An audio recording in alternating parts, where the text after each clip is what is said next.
Welcome back to another technical deep dive here in the debug zone.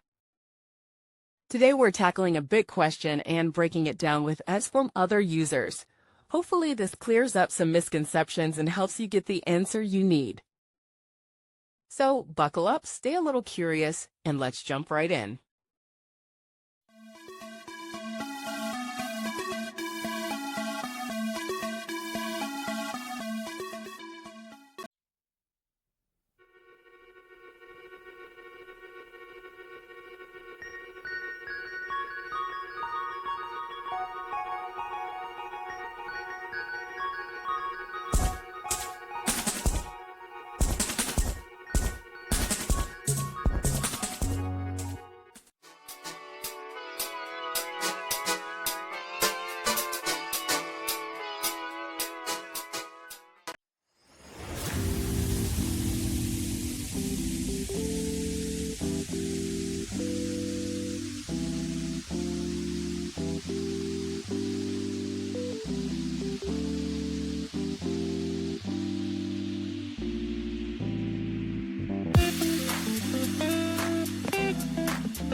And that's a wrap.